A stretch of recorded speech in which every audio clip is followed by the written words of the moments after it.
Avant d'attaquer la création du modèle avec TensorFlow et Keras en Python, on va regarder un petit peu à quoi il ressemble. Donc le modèle qu'on va mettre en place, c'est l'ensemble de ce modèle-là. Il est composé de deux grandes parties. À gauche ici, on a le modèle ResNet 18 qu'on a utilisé pour réaliser la classification d'images. Et à droite, ici, on a une nouvelle partie qu'on va rajouter à ce modèle ResNet 18 pour réaliser de la régression et du suivi de trajectoire. L'objectif, c'est à partir d'une image d'entrée de dimension 224 par 224 par 3, donc le 3 c'est le nombre de canaux, et bien c'est de créer un headmap en sortie qui va avoir un quart de la résolution d'entrée. Donc si mon image d'entrée est 224-224, mon headmap en sortie va avoir une résolution de 56 par 56. Et du coup, en fait, il faut que la zone chaude de mon headmap corresponde à la zone que je souhaite suivre dans mon image d'entrée. En l'occurrence, ici, nous, on va partir sur le nez. Et du coup, c'est la raison pour laquelle ici, j'ai juste un headmap. Si jamais je souhaitais surveiller plusieurs zones de mon image d'entrée, eh bien ici, j'aurais créé en sortie non pas un tenseur de dimension 56 par 56,1, mais le 1 ici aurait été plus élevé et du coup j'aurais créé par exemple 3 headmaps si j'avais 3 zones à surveiller. Donc nous on va partir juste sur une zone à surveiller pour commencer. Et du coup c'est l'occasion aussi de voir un petit peu comment fonctionne le réseau ResNet 18 qu'on a déjà utilisé.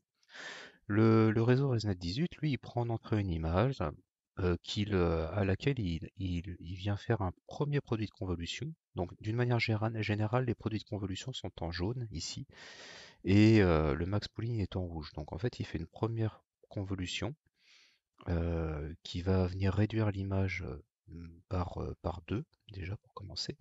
Et puis après, il fait un max pooling, qui est en rouge ici, qui va venir réduire l'image par 4.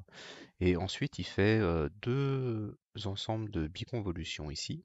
Ensuite, il refait un ensemble de deux ensembles de biconvolutions, mais avec des réductions d'image par 8. Après, il refait encore des produits de convolution avec une réduction d'image par 16. Et après, il refait encore des produits de convolution avec une réduction d'image par 32.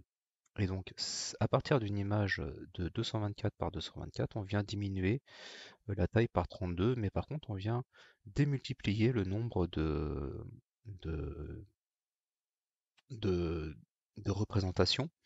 Et là en fait, à partir d'une seule image de 224 par 224, à travers l'ensemble de ces cascades de produits de convolution, on vient créer 512 représentations de dimension 7 par 7. Donc on a diminué la résolution de l'image par 32. Et du coup, nous, ce qu'on veut, c'est créer un heightmap avec une résolution un peu plus grande que 7 par 7. En l'occurrence, on a choisi d'utiliser une dimension qui correspond à un quart de la taille de l'image d'entrée. Donc on souhaite créer un heightmap de dimension 56 par 56. Donc pour cela, on va rajouter un suréchantillonnage suivi d'un head. En fait, c'est l'ensemble de ces opérations. Et du coup, en fait, à partir de nos représentations de 7 par 7, on va venir les suréchantillonner, c'est-à-dire augmenter leur dimension, en faisant un produit de convolution derrière. Et du coup, à partir d'une image de 7 par 7, on va se retrouver avec une image ici de 14 par 14, et on va venir récupérer 256 représentations. Donc on va diminuer par 2 le nombre de représentations, et on va augmenter par 2 leur taille. Et puis après, on va refaire la même opération, un échantillonnage. Donc d'une manière générale, les suréchantillonnages sont en bleu ici et les convolutions sont en jaune. Donc ici, on va revenir multiplier par 2 la taille de l'image et on va diviser par 2 le nombre de représentations. Donc ici, on avait 256 représentations. On va récupérer 128 représentations, mais avec une taille qui a été multipliée par 2, c'est-à-dire qu'on va passer à 28.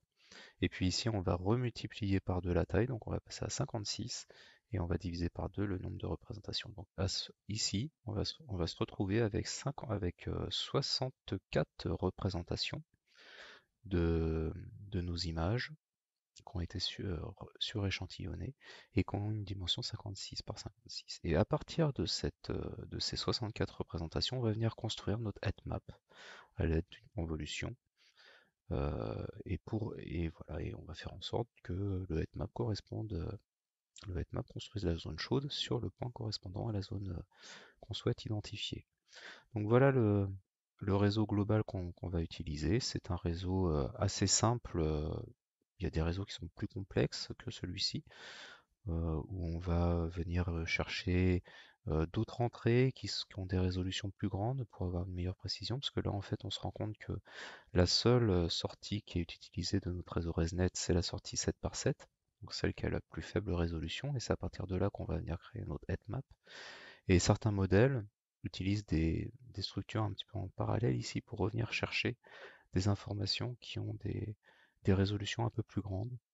Alors l'inconvénient c'est que les temps de calcul sont plus longs, mais par contre ils permettent de détecter des objets à plus ou moins grande résolution.